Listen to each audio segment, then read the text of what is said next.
And yet, here's something that I think we need to think about.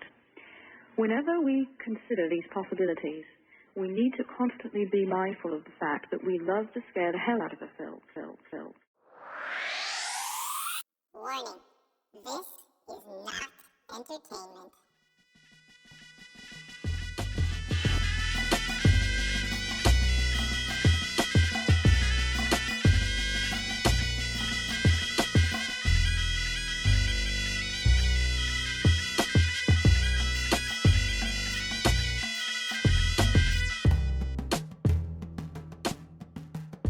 Hey, buddy. How are things going in your world?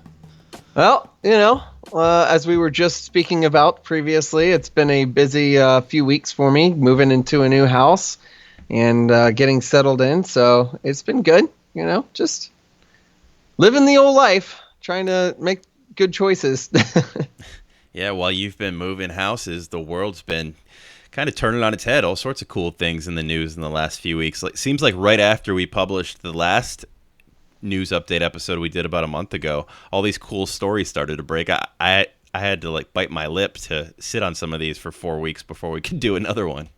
Yeah, there's some good ones, and we can bump it up. I mean, if you want to do a news thing every other week, 'cause if it starts getting crazy, we might as well keep up with it. Yeah, I suck at sticking to schedules, so I don't want to commit to something that I'm gonna violate. But that sounds like a great idea. We'll aspire to it.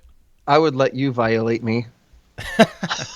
That's going to be on the episode. I think I have to give the caveat. Are you allowed to say no homo these days, or is that? Yeah, you can say whatever you want. This is a safe space, quote unquote. I mean, depends on what kind of safe space you need. I do. I like it. I see what you did. Yeah. So we're doing. I mean, maybe a little gay. I mean, you are a handsome fellow. Oh my God. You know what? We should tell people that this is the first time we're recording this with video, so we can actually see each other. Although I'm only going to publish the audio, obviously, for the podcast purposes. But we can see each other, and we actually haven't seen each other since we saw each other in person last fall or last summer. So it's kind of cool to be doing this with a video chat. If I might interject, I must say for your listeners out there, I'm going to try and set the scene for you. I'm just sitting in my room, in my desk, and I'm just, I've got a light on and everything's normal. And then old Joshy over here, he's got some nice mood lighting going. There's like a black background with a nice dim light just shining on your face. It's almost like you're by candlelight. If I could describe the ambiance of what's coming through my screen right now, it's like sweet candlelight. I just want to hold your face. And in reality, it's actually a desk lamp that I got from Walmart, I think, for like $8. So we'll go with candlelight. I love lamp. You remember lava lamps back in the day? I used to love those. I remember lava lamps? That's next on my list for my band room. Get out of here. It's a stupid question. Oh, by the way, I just got your text with a picture of your band room. If you want to tell people about your cool setup and your recording plans, we can definitely do that. But your band room looks intense. You've got every instrument you need in that room. Yeah, man. Acoustics, classical guitars, bass, drums, whatever you need, man. So the plan is to, eventually get some commission checks at some point this year. And, I'll dump some money into the important things that I got to do first, but definitely going to be dumping money into just recording music. I mean, I don't even know if anybody else would care, but I need to do it for my own sake. It's one of those things, I guess, when you're a musician, you have a need, you know what I mean? I don't understand where people can't just stop making music. And I'm not sure that they do. Maybe they just make music for themselves when they're done making music with their band. But I have a insatiable need to be able to create new stuff. I just had the thought that we should have you create a new intro for the podcast. What? You're a musician. It makes perfect sense. Yeah, but you're cool, like Middle Eastern, like weird thing that you got going is awesome. In the clip of like where we love to scare the hell out of ourselves. Yeah. Wow. That's perfect, man. It's like a staple of your show. How long have you had your show for now? Like at least a couple years, right? Yeah. Last month was 2 years. Oh, congratulations. Did you? Thank you. I just got an update that said that you released a new podcast. I haven't listened to it yet. I put one out a couple days ago. It has to do with sort of current events, not like this episode will, but deals with some of the patterns we've seen throughout history and regarding conflict between superpowers. And I won't give it all away, but Oh yeah, that was the follow-up to the whatever effect, right? Like, if you think that there's going to be a conflict, there inevitably will be one, right? Like, what's that guy? I'm not tracking with you. What guy? Oh, well, I wrote about Thucydides. This episode's the about one. Thucydides. Okay. Yeah, but you Yeah. mentioned him in a previous episode. Oh, did I? 100% you did. Okay. Yeah. Well, it's kind of along those lines. Yeah. It's basically this pattern that when a rising power threatens to displace the dominant superpower, basically it's inevitable that there's going to be a conflict at some point. So kind of dove into that notion a little bit with this latest episode, which I mean, some of the research that I stumbled across was stuff I was not aware of at all. So it'd be interesting to hear what you think about it after you listen to it. But we definitely live in interesting times for sure. Yeah, I bet everybody feels that way about their generation, though, right? Yeah, Like, for sure. think about what our grandparents saw. They saw some wild shit. I was talking to this guy recently. I was doing an interview on his show on YouTube, and we were talking about this idea of the quickening and how, like, in the last 150, 200 years since the Industrial Revolution, it seems like things are moving so much quicker. And that was part of the inspiration for the name of this podcast, Eschaton, because it's obviously a Greek word used in the Bible to refer to the end times. Eschaton, or eschatology, the study of the last days. But what the word actually means is that at the end of time, basically things start to accelerate and happen quicker. So one of the deviations on that term is basically that toward the end, knowledge and progress will start to ramp up faster and faster until it all, culminates or explodes.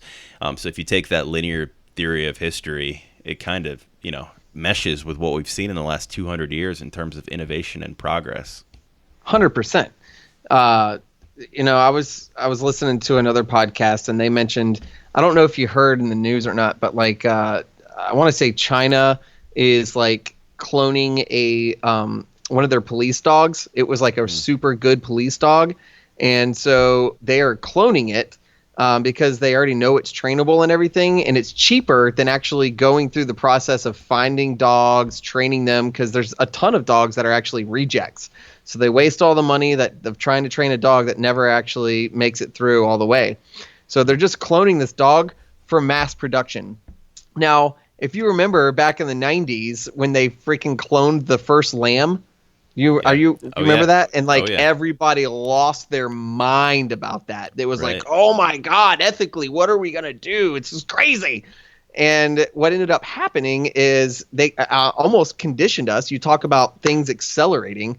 They condition us from, oh my God, here's this lamb that's going to get cloned. And then we started talking about cloning people, and all of a sudden nobody bats an eye at a dog being mass produced. Yeah. So you talk about accelerating. That was 20 years ago. Where are we going to be in 20 years? I mean, we'll just be. Have you ever watched that TV show called Altered Carbon on Netflix? You know what? I watched the first 3 or 4 episodes, and then it kind of fell off for me. I haven't finished it. It's still in my queue, so I haven't given up on it. But yeah, I've only seen the first few episodes. I'll just tell you, in my opinion, it was worth finishing.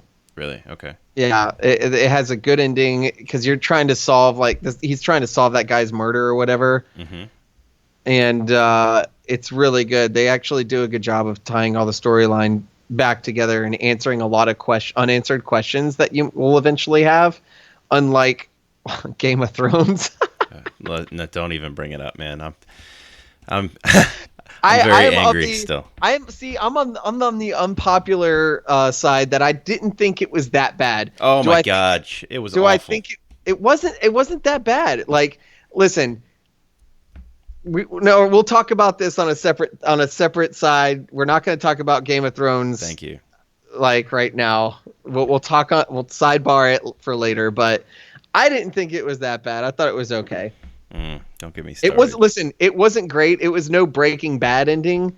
But you know what show really sucked and had the worst ending ever was Dexter. Yeah, that's one that always gets lumped in. Game of Thrones is already getting categorized with shows like Dexter and Lost as terrible endings of See, all time. did you watch Lost? You're not going to tell me that was good too, are you? Yes, I I watched like Lost. I liked the ending, man. Oh Like my they gosh. all died. They went to like this purgatory thing and waited for their friends to go before they could pass on to the next life. Where's your deep thinking, Josh? Where's your like analytical like, oh, okay, I see what they're doing there. Like a lot of I'll tell you what the problem is. The same problem that Game of Thrones had, Lost had. They build this entire ecosystem of mystery and just deep lore, and then they don't give you satisfying conclusions to it. Like the White Walkers and all the symbolism that they leave with the bodies, and then you have this deep layer of, hidden meaning and identity crisis with Jon Snow and his resurrection, and then, the Red God, and all these players that are like mystical. And then in the last season, they kind of just brush over all of them. After the Battle of Winterfell, I don't want to go down this rabbit hole, but after the Battle of Winterfell, basically the Red God just disappears, never gets mentioned again. Melisandre commits suicide for some unknown reason. Jon Snow, who they've been building up as this prince that was promised for 6 seasons, just goes back to the wall and becomes an irrelevant character. What's the point of resurrecting him from the dead? He did nothing after his resurrection besides kill Dany. Well, that's what he had to do. Spoiler alert. My goodness. It was just garbage. Since they passed That's George R. R. Martin for you, buddy. No, the books were great. They passed the books, though, like 2 seasons ago. And I that's know when the writing that, started but to go George downhill. R. R. Martin is the one that gave them the rest of the story. He consulted and told them how it should end. I think they he had gave them the nothing to ending, go though. off of. Yeah, I know, but I think that they went their own way. I think he'll arrive at the same ending or a similar ending, but it'll be a lot more satisfying because he'll build the bridge to make logical sense as to how we got there. Was it disappointing for you because it was too much like real life? Because that's just how it goes. Like, you just die. There's no grand finale. There's just blah. Because life is just blah sometimes. Friends die, and there's no meaning behind it. It's just chaos, and it is what it is. I'm fine with that. I like the realism, actually. That's one of the things I loved about the early seasons when they killed Ned Stark. But if you're going to stick to that narrative, then why resurrect Jon Snow? Just let him stay dead and let us just deal with that bitter pill. You bring him back like he's got some great mysterious purpose. But that's my point. That's life. He's brought back for this mysterious purpose, and then what happens? He just freaking comes back to kill Dany, and it's like, oh, that's it? I guess. I don't know. Maybe the sour taste will wear off a little in a while, but I know for a fact I'm never going to be happy about the ending of that show. Same with Lost. Whatever. That's okay. Yeah. Anyway, well, there is enough real mystery in the world to keep me, I guess, somewhat satisfied. So I'll just divert my attention back to the real world and away from Game of Thrones. Sure, get after it. We got a little bit of a different format for this show. The one article that popped up right after we recorded that last episode that I wanted to jump on right away was in regards to the Yeti footprints found in the Himalayas. You heard about that, right? I did 100%. I love the episode that you did about that. I think that was a 2-parter that you did, right? About the pass or whatever, where the guys ripped apart. That's the one. And so I think it's kind of cool. It almost just provides more mounting evidence that there are some weird ass creatures that live out in the woods that want to kill you. Yeah, I'm glad you brought up that incident too, because with the Yeti sightings, it seems like they all occur in the Himalaya region or up in the Siberian wilderness. So like Russia, Mongolia, Nepal, like that part of the world. It doesn't seem strange to me, and not even like esoteric even. It just seems like basic zoology that there could be a giant primate living out there, right? I mean, we didn't discover the mountain gorilla until like 1911, 1913, something like that. Sure. I mean, that thing's huge. It's one of the biggest land primates on the planet, and we didn't know it existed in Africa until just 100 years ago. So this notion that a giant upright walking ape could exist in, the giant tundra of Siberia or the Himalayas even, the fact that could be a reality doesn't seem far-fetched to me at all. I don't know why it always gets classified as cryptozoology. And don't get me wrong, I think most of the Bigfoot stories and all that is hoaxes and nonsense and whatnot. But I wouldn't be shocked at all if we found out one day that it was out there and that the Yeti is just a variant of some sort of ape that learned to live and adapt to the the cold climate of Siberia and the high altitudes of the Himalayas. Yeah, it wouldn't surprise me at all, man. We find all kinds of weird creatures in the sea that we've never spotted before, and there's vast amounts of land and area out there that have never been explored. I mean, why go to a frozen tundra? You know what I mean?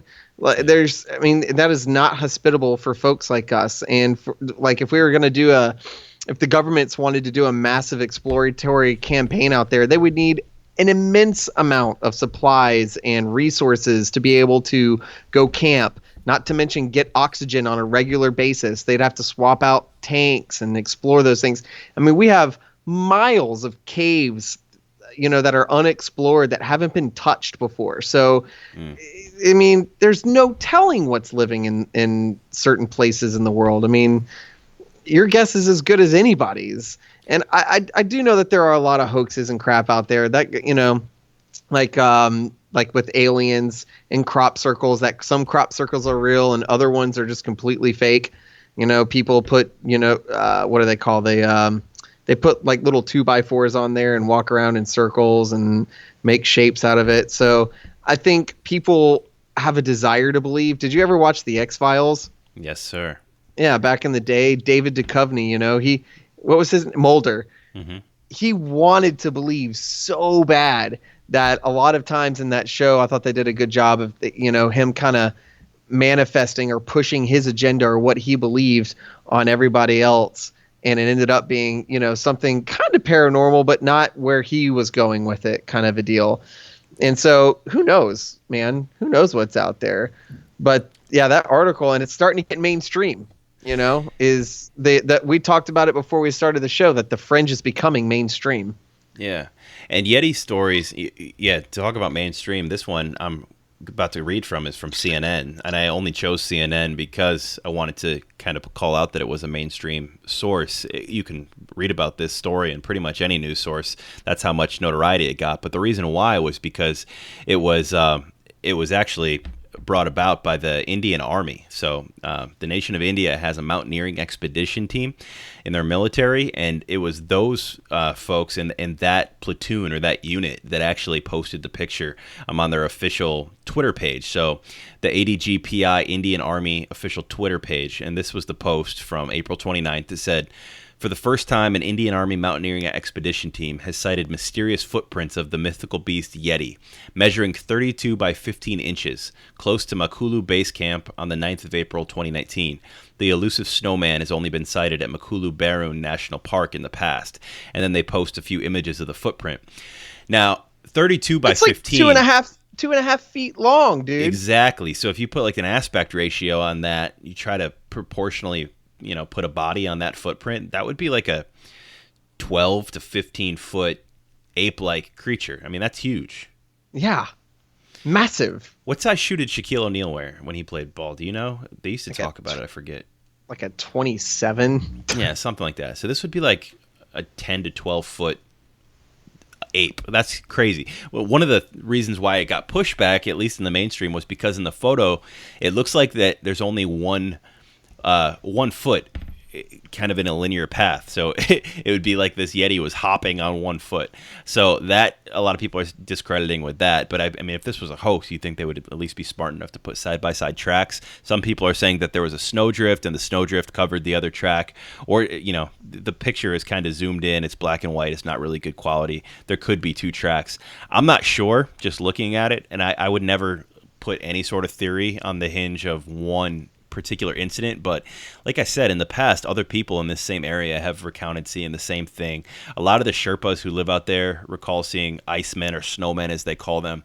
And then the Dyatlov Pass incident, one of the things I didn't talk about in that podcast episode where I drew a parallel between Herodotus's account of the Hyperborean peoples and the Yeti sightings in what's now the Russian wilderness, is that the Dyatlov Pass incident, when those campers were killed, there was a note left in their camp that looked like it was scribbled down really quick. It was from one of the campers' journals, and it actually said, "We now know that Icemen are real," and Icemen is the word for Bigfoot or the Yeti. So that doesn't get talked about a lot, but basically, my personal belief is that they were attacked by some sort of an ape, just based on the way their bones were broken, the disfiguration, being impaled against a tree, etc. Well, they were murdered. It was like a murder scene, less of like a hungry grizzly bear. But murdered by something far stronger than them, like not just some local, serial killer. Yeah. Oh, yeah. Yeah. Smashed to pieces. Yeah. So if you put all those things together, and above all else, and this goes for anything, like, people who talk about other cryptids in Africa and whatnot, I always put more stock in local sightings than anything else, because those people live there. That's their life, man. Like, what reason do they have to lie about it? Like, for example, in Africa, deep in the Congo, people talk about a creature called Mokele Mbembe, which basically looks like a brontosaurus, looks like a dinosaur. So they say that it exists deep in the jungle of the Congo. Who are we to say that it doesn't? I mean, I wouldn't stake that we could be certain that it doesn't exist. The people in Papua New Guinea, there's tribes on some of those islands who say that there's birds that look like pterodactyls, and they actually bury their dead. Don't quote me on this, how deep. I think it's 12 feet, but they have to bury their dead deeper than the standard 6 feet, because these flying reptile type birds will actually go and dig up fresh bodies and eat them. And they say that they have glowing stomachs, which some people think it's because they have like a internal heating component, like breathing fire, and this is where the myth of the dragon comes from. But in any case, when they describe it, it looks like a pterodactyl. So native peoples have all sorts of stories like this, and the Sherpas in the Himalayas are no different, where they talk about seeing, a giant hairy beast that we would call an ape. So I don't know. I think it's interesting. Well, I mean, you mentioned biblical eschaton and stuff like that. I think there's a passage in Jude where it talks about like these creatures that used to exist, giants like Goliath, the Nephilim, right? Half gods, half humans, where we get like Hercules and those sorts of stories from. There's as time accelerates and speeds up, there is a time when these creatures and these weird beings start to resurface, if you will, and it even goes as far as to mention that men's hearts sink, like they freak out completely because of this, like when they're exposed to something that's so supernatural and extraordinary versus the scientific type of logical type of world that we've built for ourselves. It's pretty crazy. Oh, hey, don't get naked. Say hi to Josh. Josh has to pay for me if I'm gonna get naked. Oh, did you hear that, Josh? I did. Hey, Mindy, how's it going? Yeah, he heard you. Nice. That'll be $10. Okay, I'll send it right over. But yeah, so $10 for a lap dance, right? That's cheap. I mean, that's really cheap these days. Oh, it's cheap these days. Well, you can tell how long it's been since I've been to one of those Groupon. Well, anyway, so you basically just described the plot. By the way, you just basically described the plot of the new Godzilla movie. So talk about like Hollywood and conditioning and all that. Like that's basically, if you saw the preview for that new Godzilla movie, it's like people basically having to deal with the fact that these giant godlike beasts are coming back to present like reality from underground. It's interesting. Yeah, well, did you see there was some interesting imagery too in the preview on that I saw, where it was like the three-headed dragon thing, and then it was like coming out of a volcano, and there was the cross on the hill as they panned out. Oh, I didn't see that. Yeah, some interesting imagery there. But I did a little research. Shaq had a size 22 shoe, and it's only 16 inches. 16 inches. Long. 16 inches long. So this is basically double the size. Yeah, half the size, and he's like what, 7 feet tall? Mm-hmm. So this would be about 14 feet, maybe. Yeah, that's nuts. Can you imagine seeing a 17-foot human type of thing? Well, I don't know. Yeah, I mean, it would be more ape-like in my opinion. I would think it'd look like a mountain gorilla or something like that. But I don't know. If something like that existed, anything that could stand upright and be taller than an NBA player would be terrifying. Well, bears are like 10 feet tall, right? Like 10 or 12 feet. Yeah, they're terrifying, man. Like, yeah. Yeah.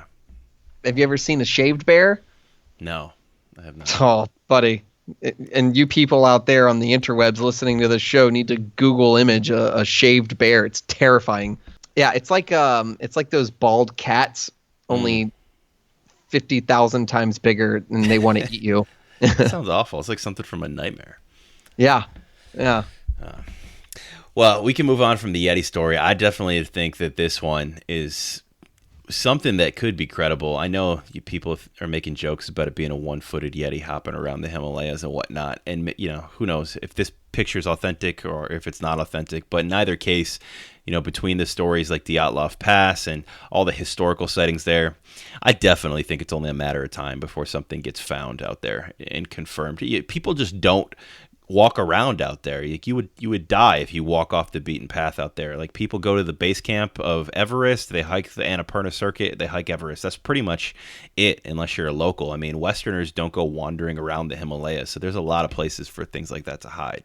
Hopefully we'll find out soon, man. Like you said, everything's accelerating. I mean, you've got giant weird beasts that people are becoming more and more aware of, that like the fringe topics becoming more popular. You mentioned freaking aliens 20 years ago in the 90s, and everybody referred you to X-Files, right, to bring it back around to that. But I know that like the aliens nowadays, I mean, they're releasing all kinds of stuff about it. I think the Pentagon recently just mentioned that, like, oh yeah, by the way, we spent billions of your tax dollars on researching this stuff.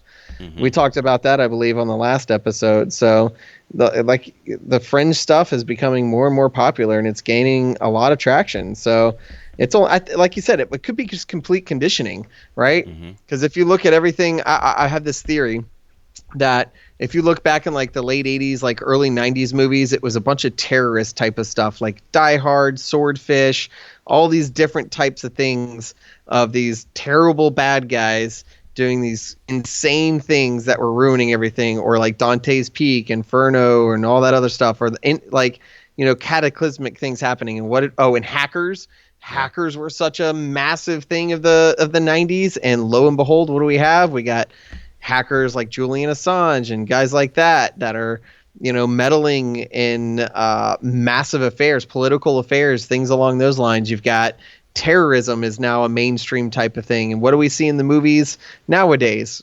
You got the Avengers, you got super soldiers, you've got Godzilla making a resurgence, and all these different types of fringe topics and things are becoming mainstream again, and people are buying into the hype big time. So that was in the 90s. Are we going to start seeing more and more of this stuff in the coming decade? Who knows? Wow, you're right. I've never really drawn that parallel. That's a good call out. Yeah, all those things that we saw in the movies in the late 80s and the early 90s are like our present reality now. 100%. 100% they are. That's interesting. I'm going to have to think about that one for a while. That might be worth doing some sort of podcast on in the future about Hollywood and conditioning. Yeah, that's a great one to do, because there's so much evidence that it's too much to be coincidental, Yeah, for sure. That's a good call out. Well, speaking about mainstream, though, and some of these fringe topics being adopted in the mainstream, one that's been gaining a lot of traction is the UFO sighting one, right? Over the last few years, we've been hearing about government funding all sorts of research into these things that were on the black books, for years. And we knew they were doing this back in the Cold War, but it seemed like it got put to bed for a while, especially in the 80s and 90s. Well, now we know that it was going on that whole time. It was just kept under wraps a little bit more. And it's still going on today. So this next article, which I know you heard about this story too, I'm actually pulling the one from Rolling Stone because I like the headline of this one, but you can find this one also on any mainstream site regarding the Navy pilots reporting UFO sightings. And the article is called "Yet Another Sign of the Apocalypse. Navy pilots reported UFO sightings on an almost daily basis." And this is referring to offshore drills that the Navy was conducting between 2014 and 2015 off the coast of the states of Virginia and your great state of Florida. And they were reporting UFO sightings on a daily basis out there. And the interesting thing, and this ties into a theory I've had for a long time, they were reporting a lot of them as USOs, so unidentified submerged objects that were either flying into or out of the water. Yeah, into or out of the water. So it kind of lends credence to this idea that there's either bases or some sort of camp under the surface of the sea, which I've believed for a while. I think there's a lot of evidence to back that up. So this is happening right off the coast of your home state. So there was a Harvard professor, and I am going to try and do some quick Google work that I guess was approached by numerous people that said that they had alien encounters, and he was never that guy that believed in any of that stuff. But there were so many people that went to him and were asking him all these questions about, I want to say he was like a psychologist or something along those lines.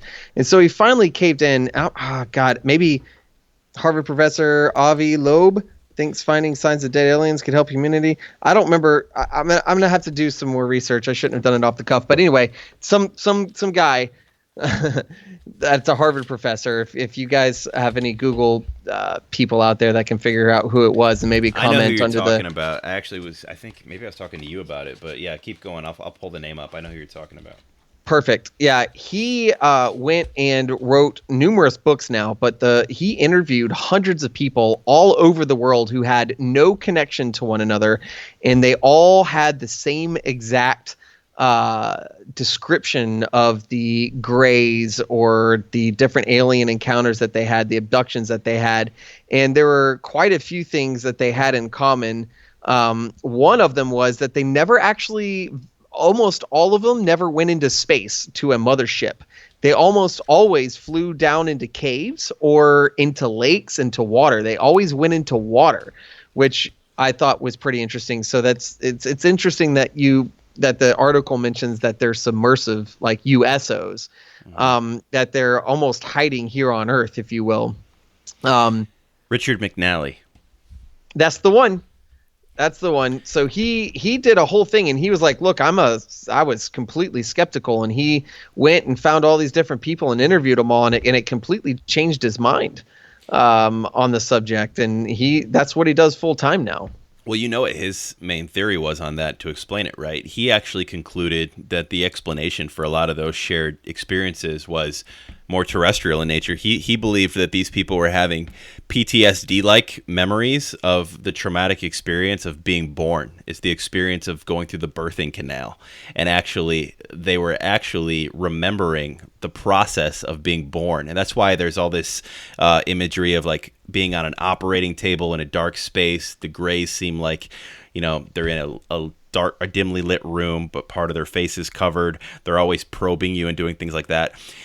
It makes sense when you think about it, because there is evidence to show that babies do remember things. Why wouldn't they? They don't know what to make of it, but those are your early memories, and they're very, very traumatic. So somewhere in your subconscious brain, those things get retained. And McNally's theory was that these people were actually tapping into their subconscious memory of going through the birthing canal and being born, and that was manifesting as a UFO abduction later in life. I don't know if it's true or not, but I thought it was an interesting theory.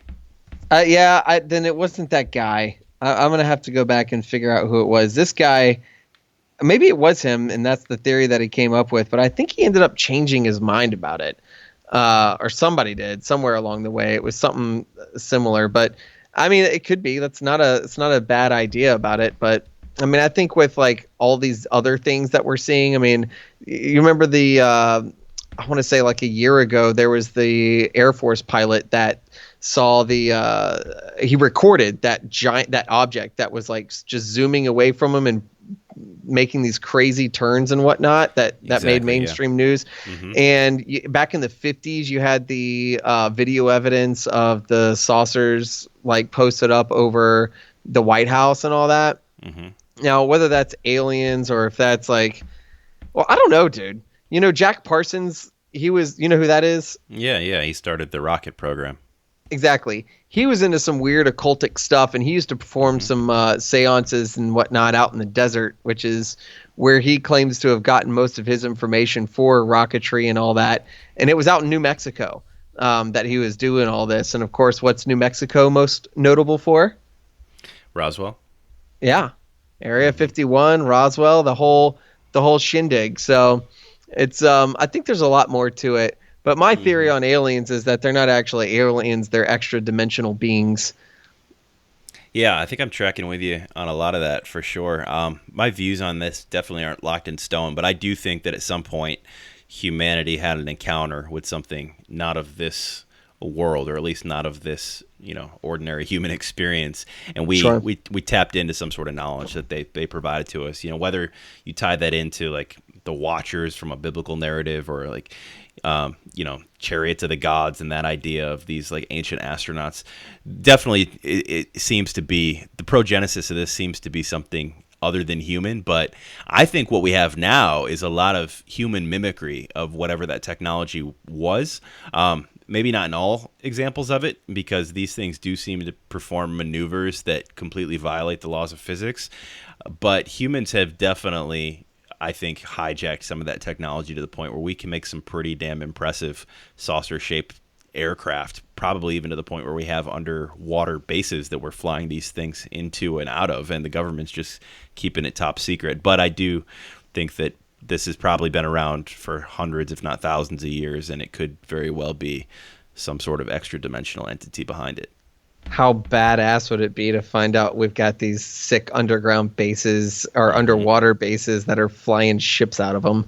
Because then war is all just propaganda, and we're just like making stuff up to keep people entertained, performing false flags to keep up the illusion of what our reality is, when in reality the people that have the knowledge, the secret knowledge, if you will, of these like other types of lives or whatever, who knows, you know what I'm saying? Are you tracking with me? I'm not making sense, but they know that this is all just kind of BS, like all the world powers do, and they fake wars to like control population and stuff like that. I mean, I know that's a theory out there that a lot of people buy into. I'm not sure if I buy into it 100%. I think there's maybe a little bit of both.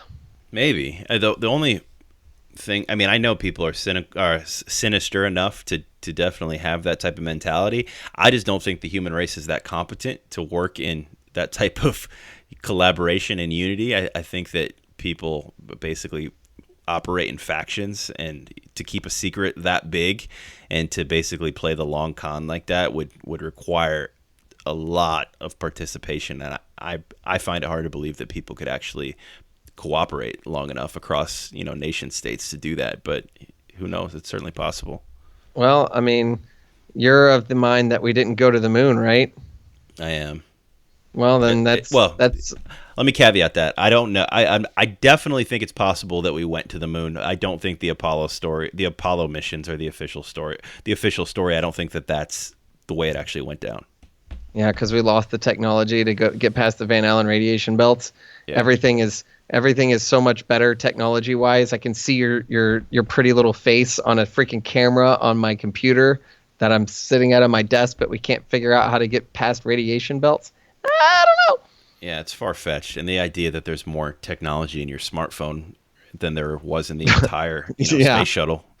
To travel, what is it, 147,000 miles or something? Yeah. Was it JFK? It was either JFK or Hitler, and I shouldn't be comparing the two, but one of them, one of the two had a great quote where they said, if you tell, this is a paraphrase, but basically, if you're going to tell a lie, make it a big lie, because people are much more likely to believe a big lie than a small lie.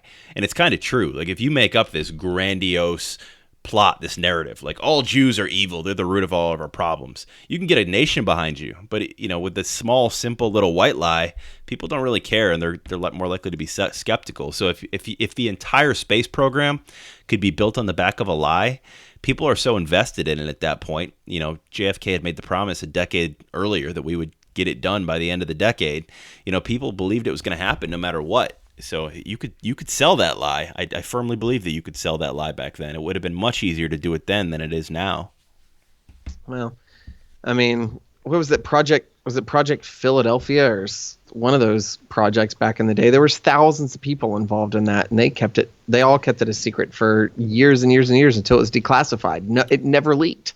One day we should talk about the Philadelphia experiment, because that is an interesting one. There's evidence to suggest that they were successful in teleporting a ship. And actually, if that's what you're talking about, the Philadelphia experiment. Yeah, they teleported a naval ship, and supposedly people disappeared and just never came back. And some people like meshed into the metal when it did into reappear. The walls. Yep. Yeah. So I definitely think there's some truth to that story. So you're right. There's some really dark, strange, covert stuff that goes on behind the scenes. With thousands of people that all sign a gag order or whatever you want to call it, that are able to keep a secret because the government's like, we'll kill you and everybody in your family and you'll cease to exist. Mm-hmm. I mean, it's all about how deep down the rabbit hole you're willing to go. If you believe that, these things have been around for thousands of years and they've probably been interacting with people in positions of power for a good chunk of that time, and then maybe there is some sort of cabal that's, sworn to secrecy to keep these things, sequestered to a small group of people and somehow doesn't leak to the general public. I mean, because if things like Dulce Base are true and there's actually humans working in collaboration with extraterrestrial entities and underground bases, well then freaking forget about it, man. You can turn the whole narrative on its head at that point, because if that's true, then I would question every aspect of the reality that I've been presented with my entire life. See, that's the idea that I have. I think we're living in a grand illusion. Yeah. I don't know how deep the rabbit hole goes, but I imagine it goes deeper than most of us think. Mm-hmm. Mm-hmm. Red pill or the blue pill, buddy. Mm. Well, if we want to get down that rabbit hole, it's getting a whole lot easier in the state of Colorado right now. You heard about the decriminalization of psilocybin mushrooms, right? I did, yeah. I think them, and I think Oregon too, right? Yeah, I think it was Oakland, actually, that just passed a couple days ago. Maybe Oregon, which is cool because I'm going to Oregon pretty soon. But a lot of them grow in the Pacific Northwest, so Oregon would make sense. But Colorado's been on a roll lately. I mean, marijuana and now mushrooms. Who knows what's next? But, I mean, these are organic, plant-based drugs or medicines that they're legalizing. And, Colorado's basically just doing their own thing and really operating on that libertarian model right now. So it's going to be interesting to see how we respond at a federal level, but I think this is a good thing. I think it's a sign of progress. I know some people won't like hearing that, but I'm all for it. I definitely think consenting adults should be free to do whatever they want, especially when it involves something that grows naturally from the earth. I mean, listen, you have the right to go and buy alcohol, and you can kill yourself or you can kill others while you're doing it. Mm-hmm. So if that's going to be legal, then I guess where do you draw the line? I think a lot of people, like especially in the Christian community specifically, and maybe some other faiths as well, but they, that alters your state of mind and kind of leaves you open to what they would suggest would be other entities that could come in and influence you and kind of take over or your body or influence your thoughts and influence your mind to make you more susceptible to things along those lines. And I think that's where the real kickback is. But, the other side of that too is that where do you draw the line between science and magic? Well, I definitely think there's some overlap in cross-utilization of terminology there, because things that we would have called magic just 100 or 200 years ago are basically just now modern science. But I definitely think that both exist for sure. I mean, obviously science exists, but I think magic exists outside of the realm of scientific explanation as well. I agree with that.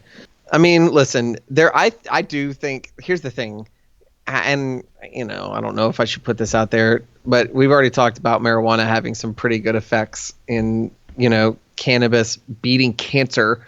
I believe Alex Trebek recently has done a pretty good job of putting his cancer in remission. I don't know if you saw that a few months ago. He was like stage 4 pancreatic cancer, and now all of a sudden it's magically in remission. Well, I read an article today that suggested that he was actually using cannabis to fight it. And you don't say. That's awesome. That's great. It's fantastic. That's what I mean. Like, I know that there's a lot of kickback with psilocybin. However, there's some pros to it as well. You cannot deny the fact that they have figured out that it does treat depression. It kind of rewires your brain in smaller doses, right? Like when you take those big doses, I think that you can really do more harm than you can good, the same way that you can do anything over the top. You can take too much of anything and hurt yourself or hurt somebody else with it. But I think that I think that in, reasonable dosages, you can actually do some good. You can have a good time, relax, kick back, and giggle. And I've got a checkered past, if you will, or a lot of fruits of a misspent youth. And I can tell you, mushrooms was probably one of the safer, more fun, and giggly times that I had back in the day. And it's been forever and a day since I've done it. But I never really ever had a bad experience as I did when I tried other things on, and so I don't know. I'm kind of torn down the middle on it. I kind of say, well, whatever. I guess it's everybody's choice. Let them make that choice for themselves, and try to monitor it from there. However, I'll tell you, I am against heroin and cocaine. I think But it's night and day. To draw a comparison between the two is kind of, they're totally different substances. Well, you're talking about those two substances versus like weed and marijuana, or mushrooms. Because the mushroom's purely organic. Like the opium in heroin is not. It's not just pure opium, right? So it's different. It is different, but you've got the more liberal cities around the United States that are like Starbucks. I think is putting like disposable needle boxes for people in bathrooms, like something that can really do harm, like heroin and stuff like that. You should not be promoting that in any shape of any fashion. I completely agree with you. And I think the worst disservice for psychedelics is that they've been lumped in as a Schedule 1 drug with things like heroin and bath salts and cocaine, things like that. The stigma is for that very reason, that they're all lumped together like that. Yeah. And I think a large part of the pushback in the day, too, was that marijuana was considered a gateway drug, right? Because you would try marijuana and it's like, oh, well, it's not really that bad. And the next thing you know, you're freaking shooting up and snorting coke at the same time and murdering your friends. I can only speak from my own experience, and this is true for mushrooms and weed. And in my experience, albeit limited experience, I never saw it as a gateway to any quote-unquote hard drug. And for me, mushrooms, quite the opposite. Mushrooms was more of like a spiritual, enlightening experience for me. Like the most enlightenment I ever got on any sort of psychedelic was mushrooms. It was a very positive experience all in all. There were some dark moments, but I felt like I was taken on this existential journey, like in my own being. Like in a sense, the first time I did mushrooms, I felt like I was taken out of my body almost, and I was given sort of like a tour of the universe and my place in it. And it was sort of like an ego death experience, but it was also just a realization that space is infinite and that matter and creation and everything is so fluid, and I felt at peace with that, and it was almost like a comforting experience for me on the mushrooms. There were some dark moments, but all in all it was a positive and reassuring experience that everything was going to be okay. I don't think you get that from heroin or cocaine or some other hard drug. Those are just about a physical high and a pleasure sensor being stimulated, and then the very real threat of overdose. You know how many people have overdosed and died on mushrooms in history? Zero. You can't. So they're not the same thing. Yeah. You just lose your mind for a minute, and then it comes back eventually. Yeah, and it might not even be a bad thing, to be honest, like to have that separation and temporarily lose. For me, my sense of identity dissolved. I guess that's the classic psychedelic experience for me. Losing my sense of identity as like this person at this place in time. And I think everybody can agree that it's good to lose your ego, right? And to step outside of yourself. And I understand exactly what you're saying, and I don't disagree with that at all. Yeah. Well, it'll be interesting to see how it progresses and how much pushback there is. In this specific example of Denver, it barely passed. I think it was like 50.1% to like 49 that voted yes versus no. So that wouldn't pass in Florida, let me tell you. I think we need like 65% or something crazy for it to pass. They're saying it might get overturned, actually, rather than continue to expand. So we'll see. It's going to be an interesting experiment, but they're testing it in PTSD patients who are Iraq and Afghanistan war veterans, and they've been seeing really positive results there. Weed too, but psychedelics in particular, MDMA and psilocybin. So it'll be interesting to see how that progresses in the next few years. Yeah. Yeah, I'm for it. Like I said, I just think that, I mean, Christianity itself has its own stigma. You know what I mean?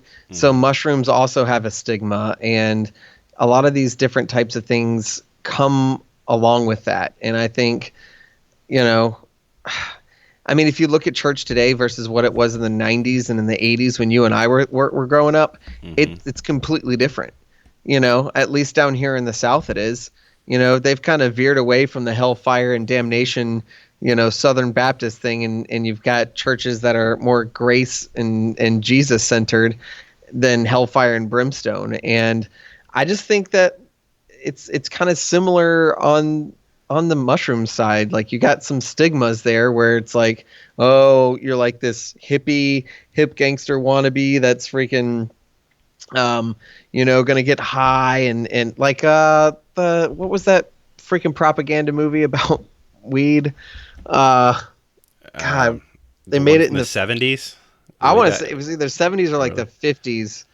Yeah, I know what you're talking about. Reefer Madness. Reefer Madness, where the guy's hanging out with his friends, they smoke a joint, he It's he giggles yeah, a lot, and it's then he silly. just starts stabbing everybody. Yeah. Like, so I think there's that same type of stigma around mushrooms, although I do think that it's not going to be good for everybody. What's Hmm. good for the goose is not necessarily good for the gander. Like, there are some people that it will have a negative impact on. Yeah, yeah. In general, if people respond to substances differently, I have a theory that a lot of people in insane asylums are people who are permanently tapped into that place that most of us can only get to through psychedelics. So one of the things that psilocybin does, and ayahuasca, which is something else we've talked about that I've had very intimate experience with, is something that will inhibit your receptors in your brain that sort of restrain the DMT, dimethyltryptamine, the active ingredient that makes you hallucinate or have this psychedelic Well, it's also, experience. they call it like the god drug Yeah, type of thing, like it's a spiritual perfect. thing. Yeah, I can tell you from experience that it's a fitting name for it because it's very much a out of this world experience, and I think that a lot of people in insane asylums or who are just like diagnosed as mentally unstable or crazy even are people who might just have a high level of some sort of DMT because the people actually have proposed the theory that we all have small traces of DMT in our brain. It actually is what causes us to dream. Some people say it comes from the pineal gland, and in fact, some people may have more of this than others.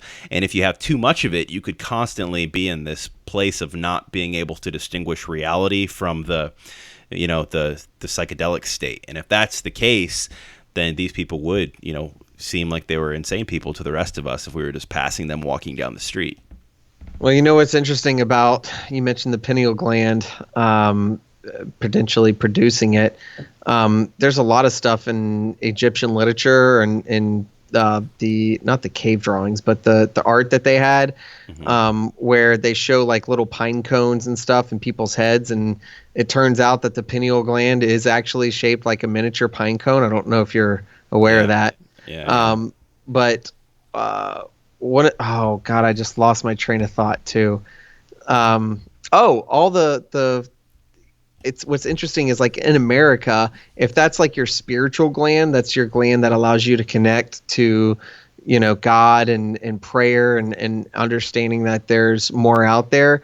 Fluoride Mm. calcifies your pineal gland. Yeah, you told me this. Mm-hmm. Yeah, and it's in our Yep. water. It's in our water. It's What a in our coincidence. processed foods. It's in the chemicals that we use to spray everything. Like, Mm. there's a lot of stuff that actually happens that decalcifies your pineal gland, and I wonder if that's why we have like more of a materialistic view on the world, because we're just walking through life with a calcified pineal gland, and we're not willing to get in touch with our spiritual side. Like, I mean, we're mind, body, and spirit, right? There's, Yeah. I think that most people nowadays at least agree that there's, man is not just his body or his mind, and so it's interesting. But you can do things. You can take iodine and milk thistle and a lot of different types of supplements that you can start to take that actually decalcify your pineal gland. And let me tell you, I did that for a little while, and then I pumped the brakes and went back to the fluoride because I was having some wild dreams. Really? Like, I it was crazy. No, my wife was like, "What the hell?" And my dreams weren't good dreams though. Okay. You know what I mean? Like, I panic in my dreams and thrash, and I have like night terrors probably. So it's probably what it's more classified as. So I kind of pumped the brakes on that one for a minute. Yeah. So the panic and thrashing though is a standard part of a psychedelic experience for a lot of people. I know it was for me, and I felt like it was a necessary part of it though that I had to work through. So I don't know. So I'm kind of more willing to embrace those things than I otherwise might be in a different context, just because I feel like it's part of the journey through the wilderness, so to speak. Yeah, well, there's a lot of esoteric themes there, right? You have to go through the pit of hell before you come out on the other side, and as this evolved spiritual being. Yeah, I mean, I've there's had that a lot experience twice on 2 different psychedelics, and I felt like that was exactly what you just described. That's what it was. It was like this part of the journey that I had to navigate through.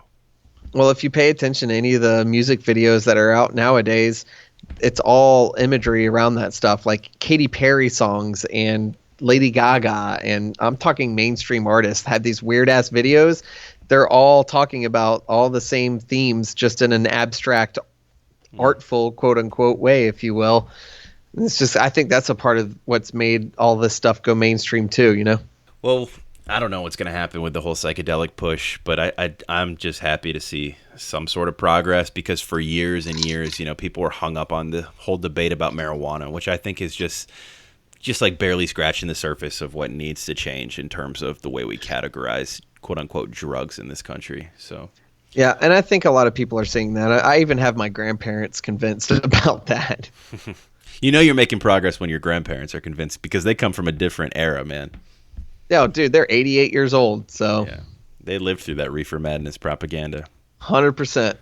Well, what do you think about all this Roe v. Wade stuff? Alabama's got this strict abortion law, basically making it impossible to get an abortion, even for rape or incest. And now you've got other states following suit. So seems like Roe v. Wade might get challenged and possibly even get kicked back to the states.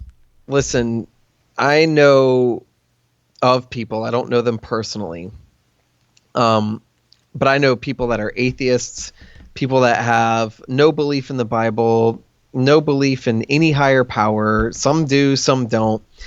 And I think I'm clearly a pro-life guy. I think all life has value. I think that even in the midst of something terrible like incest and rape, and I can't imagine going through that, but I have intimate relationships with people that I know who have. And it is my belief that all life has value, and that just because something terrible happens, you talked about going through hell and coming out on the other side. I think that's a part of the human condition. That's a part of our experience that we go through, that shape you, that mold you. And I think everybody goes through it, just at different times in their lives. Some, they experience it in early childhood, where they experience intense tragedy, and it shapes them and it molds them. And then some people seem to go their entire lives, but then tragedy strikes, in middle age. And so it develops you, it molds you as a person. And I think that just because something so terrible like that does happen, and I am not taking away from that experience, I don't know what that's like, and I hope I never have to go through it. But that life that's created there's plenty of articles on people giving their testimony that they were born out of incest, they were born out of rape, and they've gone on to do great, wonderful things in their lives, where if they didn't exist, that wouldn't be happening. And I honestly believe, like, the powers that be, the higher ups, the people that are in control of everything, I think that they use it primarily as population control. They want the people that, like, don't have the same values to, feel free to snuff out life in a legal way, because we don't want to have to, support another human being or whatever. And I think that it's such a sensitive issue too, because there's, even on the pro-life side, there's a lot of hypocrisy that flows. Like, you know, you can't just tell people, I mean, yeah, you can. Should you abstain from having sex just because there's an option of creating life that you don't necessarily want at that time? Yes. Does it have impacts on your life? Does it change you as a person? Do you become attached to another human being when you're involved in these sorts of deep, intimate relationships? Yes, it was meant to do that. Sex is meant to be a glue that binds us together. And so are there pros to abstaining from sex and doing that? Yes. Is that a realistic point of view? Not at all. Yeah. Not at all. Because you're not, number one, you know, not everybody has the same viewpoint, and number two, it's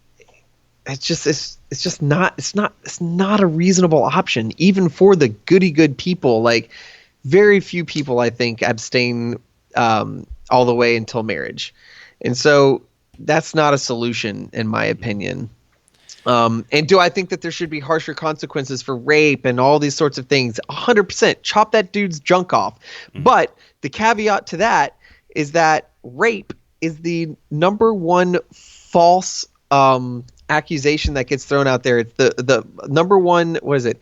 Most false imprisonment is due to rape, because women cry rape, and a guy had sex with her that night, and now there's DNA evidence, and maybe that's not the situation, because we've seen that in recent news too, where people are coming out like, oh yeah, sorry, I ruined your freaking life, you know, and claim that you raped me. By the way, he didn't, and now that girl's going to prison. So, I mean, but life has value. To bring it all the way back around, it doesn't matter how it happens. Life has value, and I think that it's a fantastic thing that these state governments are taking a hard look at it and what that looks like and what that means, and taking it a little more seriously than I think America takes it. Yeah, you said a lot of good things there. So, one, I completely agree with everything you said. There are very few things that I'll take a firm absolutist stance on, but abortion has become one of them in my adult life. So I've kind of been on an evolution path with this since I was a teenager, and was really more careless and carefree, especially sexually. But now as an adult, I've seen the hurt that can come out of a lot of these situations, and also a lot of the regret that comes with abortion, especially when it's young people who, make the mistake as a teenager and feel like their life has been derailed, and then they do it, and then you have to live with that hurt and that regret for years, which should tell you in and of itself that this is not something right or natural or simple. The far left progressives would have you think that freaking abortion should be offered in the back corner of a bar, and everybody should just be able to get one on demand and then smile and go back about their business. And it's a sacred, serious decision. Whether you are pro-abortion or against it, it should be a very sacred decision that you take on. I personally am 100% against abortion. I'm pro-life in all forms. I do still believe that the death penalty is warranted, and I hate that false parallel where people say, well, if you're against abortion, you should be against the death penalty. One has to do with the righteous retribution for a crime committed, a just guilt. The other has to do with the execution or extermination of innocence. And you can argue whether or not, the fetus is a living human being before it has a heartbeat, etc. But it's interesting that in every other facet of society, we don't really have this philosophical debate. I mean, if you accidentally or intentionally murder a pregnant woman, you get charged with double homicide. And yet we're going to debate whether or not that fetus is a living breathing human being. So what if it can't live outside of the womb? If that baby has a heartbeat, that's a human life that we all know what the outcome is going to be for that entity. So I just think it's a silly debate. And I think that, to your point, the conversation about incest and rape It's like 1% of all abortions. So it The shouldn't. state of Florida, it's 0.001%. Yeah. So the fact that that becomes the centerpiece of this debate is silly. And even if it were the case, I think it was Ronald Reagan, and he's not somebody I quote very often, but he had a really good quote in the 80s, I believe, when he was asked that question. He said, somebody asked him, what his view was on rape and incest regarding abortion. And he said, he's talking to a group of journalists, I believe. He said, which one of you among us, if you found out tomorrow that your father forced himself on your mother, would consider that your life wasn't worth living? And everybody's just silent. Nobody had a response. Because obviously we see the value in life, right? We all consider our life worth living. If I found out tomorrow that I was the product of rape or incest, I'm not going to say, oh, I need to kill myself. I should have never been born. Exactly. There's a plan in all of it, and our life is still worth living. And I try to be delicate talking about abortion because I don't want to condemn anybody. I know there's a lot of hurt people and people that are condemning themselves already. Yeah.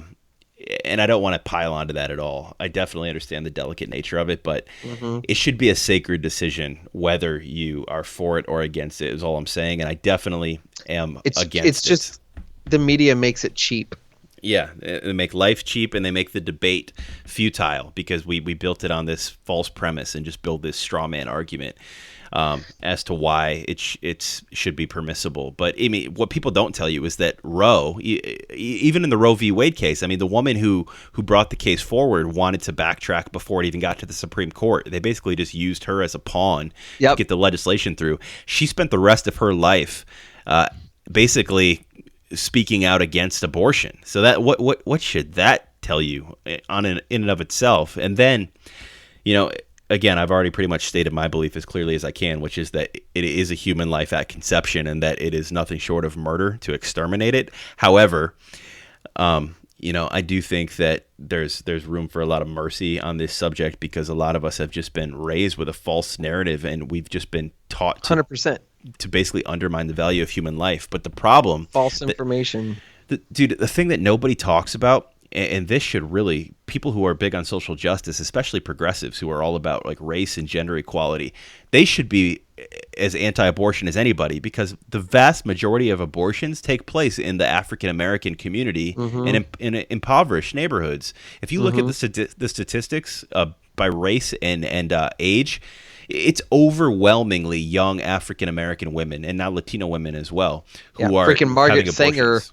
Margaret Sanger wanted to exterminate the African community, that was her. Yeah. Yep. The people that were at the forefront of the eugenics movement and the abortion movement were all noted racists. I mean, they weren't even discreet about it. That alone should cause people to look farther into this issue than they do, but it never makes it past the surface level because we've tied it in with women's rights and social liberation and sexual equality, which is stupid because none of those things have anything to do with being an independent woman or an empowered woman. It has to do with life and death. It's totally different. And you could say my body, my choice all you want, but I mean, at the end of the day, if you're carrying another life, it's not exclusively your choice, And the fact that somebody can make that decision unanimously is insane to me. And I think it's ultimately going to be looked upon in retrospect as America's original sin. And I don't know how we can expect that there will never be any retribution or consequence for the blood of millions, literally millions of unborn innocents that stain our hands. I mean, it really is America's original sin. Besides slavery, our deepest original sin has to be abortion. 100%. 100%. I agree with you on that. One thing I think that makes it easier for us to cheapen life too is that we are not hunter-gatherers anymore.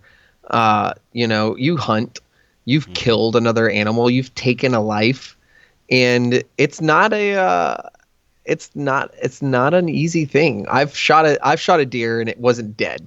And so I walked up on it and it's panting and, like having a hard time trying to live. And I remember in that moment being like, I am taking another creature's life. And it dawned on me. And I was like, and we ate it, my family, we field dressed it right there, drug that 200-pound deer back to the back to the truck, and had it made into a bunch of meat, and it fed our family. But life feeds on life. It is a part of our journey. Like, I mean, I know that a lot of people, there's a lot of vegans and stuff out there, which I totally understand, but our life is sustained on the life of another. Yeah. Essentially. It's one of the things we've lost is that sacredness of it. Like you said, with the deer example, it's a perfect example. I had a similar experience my first time hunting, and Native American cultures are really good at that. They always have been, valuing the preciousness of life. And when you take a life, understanding the weight of that. And I think being removed from the cycle of life and death and not having to kill our own food anymore makes people see life as more cheap, to your point. When you're just going to the grocery store and basically buying packaged meat, you lose sight of that. But when you have to harvest your food yourself, you realize how sacred and how valuable it is and what it took to produce that. Yeah, man. So I don't know. I think it's a good thing. I hope that, America has a return to just better morals and better living. And I think it's really tough to do that when you have like all the famous people that are, Uber on that other side of the fence, and as a young kid, a lot of young influential people look up to the opinions of those people. Yeah. So, I mean, I look at it this way, and maybe it's sort of a false equation, but I mean, America for the greater part of the last century we've been kicking everybody's ass when we've gone toe to toe with them militarily, right? World War I, World War II, we've had relatively low death counts. Vietnam, we lost, but technically, I mean, comparatively, relatively low death counts. America hasn't lost nearly as many soldiers on the battlefield as some of the other developed countries, Russia, China, Japan, Germany, for example. But when you factor in abortion and the number of lives that have been exterminated via that avenue, I mean, the death tolls are unimaginable. And, we just ignore those numbers. And I feel like one day, inevitably, we're going to have to give an account for all of those lives and all that blood that's on our hands. And when that bill comes due, man, I have a feeling it's not going to be a gentle or a happy experience. 3,000 lives a day, I think, is what it is. I don't know. I don't even know what to say to put that into fathomable terms. Extermination machine. It really is. I mean, if you imagine seeing that, like, I don't want to put the image out there really, but like from like an earthly or an out of earth perspective, looking at it as a whole. Picture that infant outside of the womb being executed, because some of these late term abortions is nothing less than infanticide. I mean, all you need to do is fast forward a couple months from where some of these fetuses or unborn babies are, and that's basically what you have. So, I mean, that imagery is just grotesque, and to think that we're doing that on a daily basis without batting an eyelash is fucking absurd, man. Yeah, I feel the same way. So, which, by the way, remember those tapes and all that they said were doctored on the media of the secret cameras that went into Planned Parenthood? Yeah. That went to court, and guess what they found out? They weren't doctored? They weren't doctored. They're completely figure. Authentic. Yep. But here we are, sickening. 4 and 5 years down the road. And is that main page news? Is that mainstream news? No, because it doesn't follow the narrative. Yeah. Wow. I mean, all right. Well, we need to. I hope you have a better next topic that's not so depressing. This next one will be the last one, and we'll end on that. But yeah, I mean, I don't know. Look. It actually is a good thing. You mentioned like it's good. I just think that it's a subject that's clearly near and dear to both of our hearts, and it's man, having a child too. Yeah. Thank you for saying that, because that does change things. Looking at that little life, and my wife has been through a couple of miscarriages, and it's just, I know it's harder and different for women, at least from my perspective anyway. But I think a lot, about what that little life might have looked like, what that little child running around may have been. And I didn't think that way until my kids got a little bit older, and I saw them start to take on a personality of their own, and become individuals and these tiny little humans running around doing crazy stuff, and it's I think I appreciate it so much more. Yeah.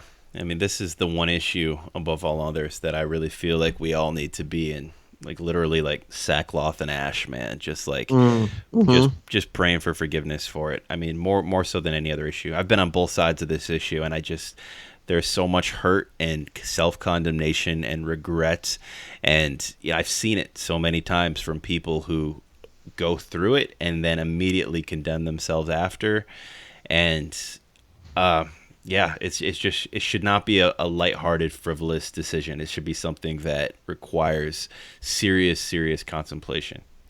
Yeah, man. But anyway, that's all I'll say about that. I'm sure there's going to be some emails probably about this one, but that's fine. Yeah, that's all right. It's a tinderbox, man. Actually, it might have been your wife. Actually, somebody on Facebook, a few people, when this was passed, a few people in my friends group on Facebook were posting things about it, and the comment sections were hot. I think one of them might have been Mindy. I don't remember, but I saw it's 100% Mindy. She is the most fervent person out there about that, and that's why we're big into adoption. That's why it's like, man, these are human lives, and if we have the availability to be able to help, then we should do it.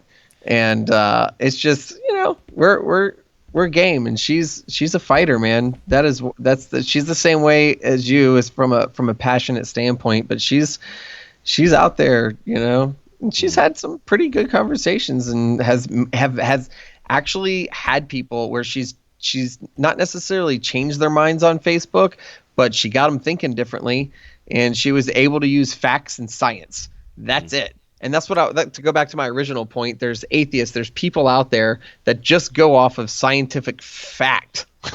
Like, it's just science, so it's people are changing their minds, here and there. And hopefully it'll continue to be that way. Keep fighting the good fight, and hopefully you guys do move forward with the adoption path. I think that's awesome that you guys are doing that. But anyway, the last article we'll cover. I had a couple more, but for time's sake, we'll wrap it up with this one. You probably heard about this. This actually kicked off to another level today, this trade war between China and the U.S. Well, oh yeah, part of that is, you've heard of Huawei, right? I think we talked about it last time. Yeah, Huawei, with their spy gear on our phones. Yeah, so Huawei is the second or the third largest producer of smartphones in the world, and they're basically at the forefront of producing the infrastructure behind 5G, which is basically going to take the internet to hypersonic speeds, and it's really going to revolutionize technology. I think 5G is going to be awesome. The promise of 5G is really going to make a lot of these futuristic visions of the next 10, 20 years a reality. But in any case, China is really right now on the forefront of building the infrastructure required to make 5G a reality around the planet. And the U.S., for obvious reasons, doesn't like that. China is notorious for stealing intellectual property from the West, and there's fear that if China is allowed to autonomously control the infrastructure behind 5G, that they'll basically have license to hijack and infiltrate whatever they want in terms of U.S. technology. So Trump effectively banned Huawei from operating in the Western Hemisphere, at least in the U.S., but mostly with our allies as well, in terms of building out the infrastructure. So it really was basically a shot across the bow in terms of trade war. And China's been responding in kind recently. I don't know if you saw this today, but China just threatened to halt the export of rare earth elements. And this is going to make me sound like a far smarter individual than I am. But about 6 months ago, I bought this stock. I don't know if you can see this on the camera. I'm going to try to show it to you. Oh, yeah, yeah. It's called rare earth elements. Yeah. I bought this stock for about 9 cents a share. Holy shit, dude. Yeah. It went up 150% today, just today. But rare earth elements are basically metal components that are natural resources that grow in the earth. And China corners the market. They own like 80% of production of all rare earth metals. And they go into all the technology we have. Rare earths are used for smartphones. They're used for cameras. They're used for tablets. You name it. rare earths are basically in it if you carry it on your device. And China threatened today to stop exporting rare earth elements. And if they do that, we're going to have to find another source. The problem is that if the U.S. starts mining them from companies like this company that I just mentioned that I own shares in, Rare Earth Elements, they're based in Wyoming, they're going to have to basically jack the price up quite a bit because we haven't been producing it for years. So to get the infrastructure rolling again to mine it will cost quite a bit of money. So stocks like Rare Earth Elements and other rare earth stocks have been going through the roof. This stock went up 150% today. I think it's going to go up quite a bit again tomorrow. Just this week alone, it's up over 250%. In the last month, it's up over 400%. I bought that stock anticipating that this might happen about 6 or 7 months ago when I first heard that China had a corner on the market. And you should have told me, jerk. I should have, but I thought it might not pan out, and I didn't want to be responsible if any of my friends lost money because I would have risked it. I'm a risk taker. I didn't put a lot in it, so I didn't even have a lot of confidence in it. To be honest with you, I bought like $1,000 worth of shares, so. At 10 cents each, it's quite a bit of shares. So if it goes to like $20, I'll be ecstatic. But right now, the stock went from 20 cents to like 70 cents. I think it's going to go up a bit more, though. So all that to say, the market is afraid that China is going to follow through on this threat. And if they do, I think Trump's going to really have his back against the wall because the price of our imported goods, especially technological goods, is going to go up quite a bit, and it's going to be interesting to see how we respond to that. Farmers are already pissed off about this trade war because of the effect it's having on agriculture and all of our imports and exports there.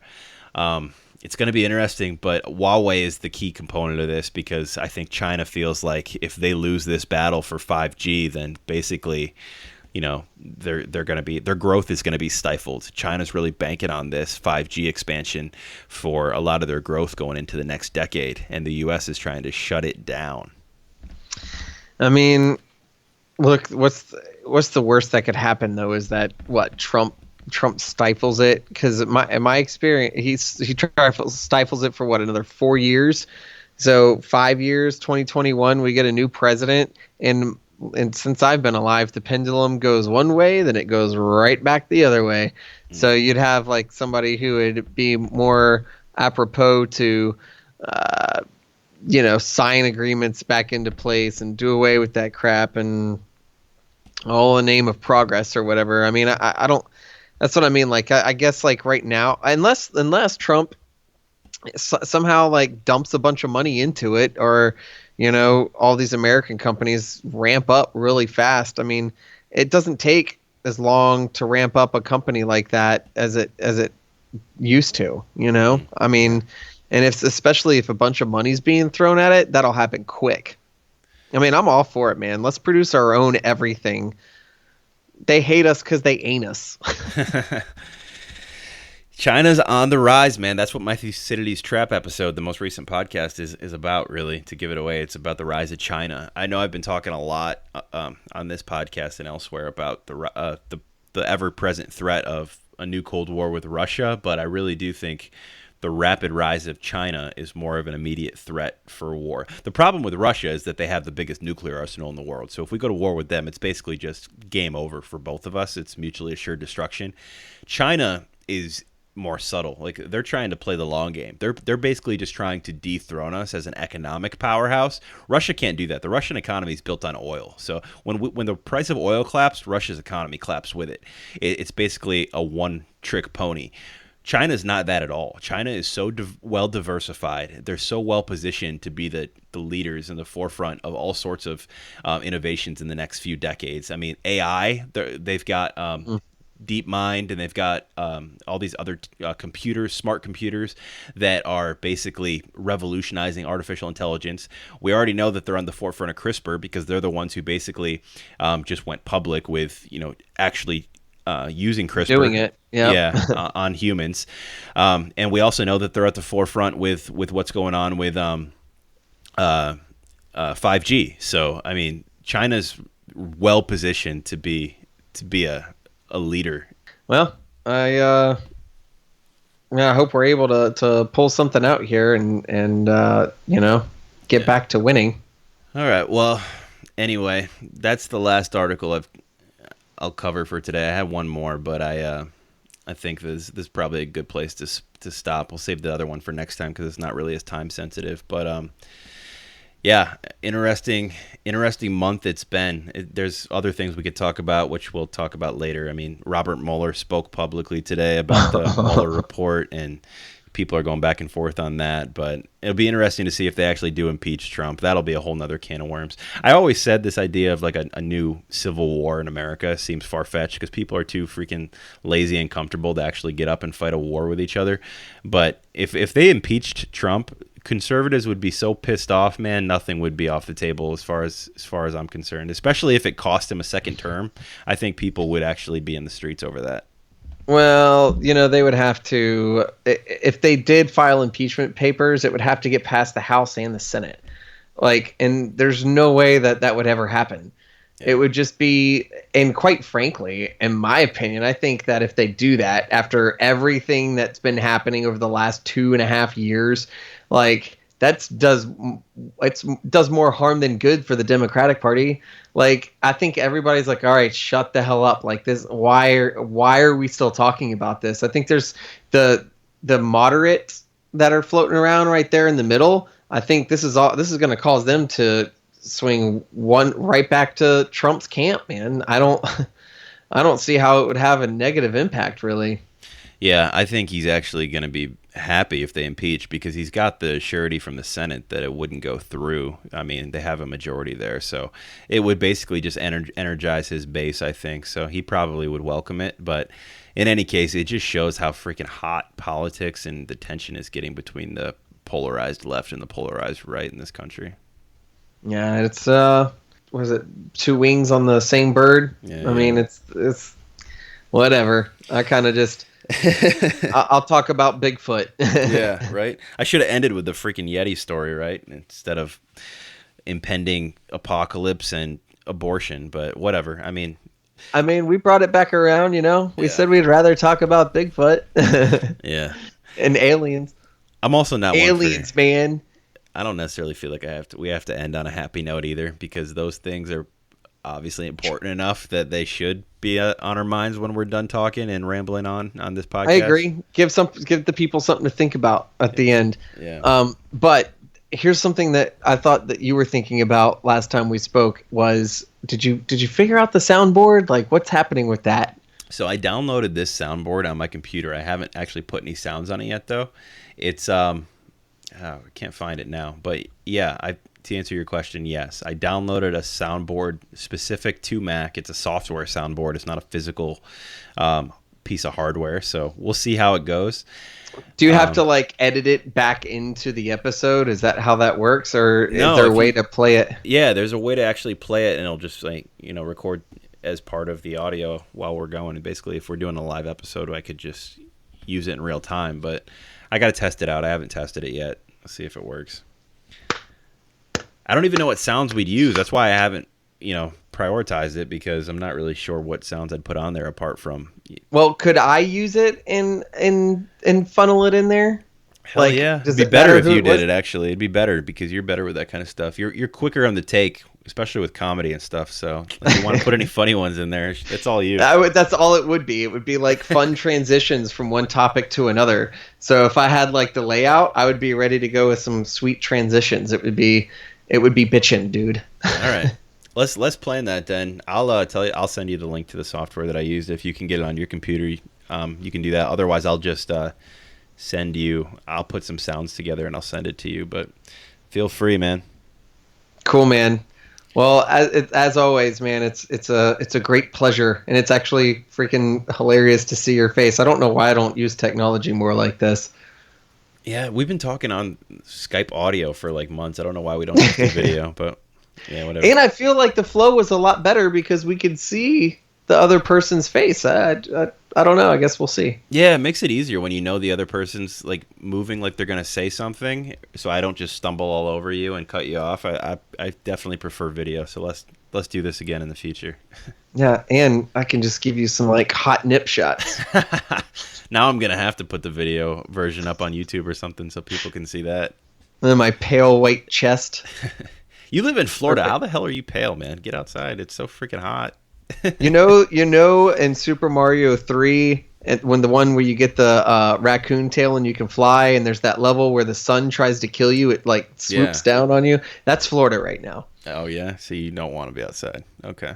Yeah, I'm about to get out there this weekend and sit in the pool. So yeah, I go outside for like 5 minutes and I've got a tan. If I'm out there for an hour, I'm burnt to a crisp. If I lived in Florida, my skin would probably be like red leather. I would just be ruined. Leatherface. Yeah, I can't live down there. I wouldn't do well with that climate probably. You'd adjust. Yeah. Everyone adjusts. All right, man. Well, hey, again, like I said, it's been a pleasure. Yeah. Have a good night, brother. We'll do this again in a month or so. Cool. Sounds good. Later. Strange days have found us. Strange days have tracked us down. They're going to destroy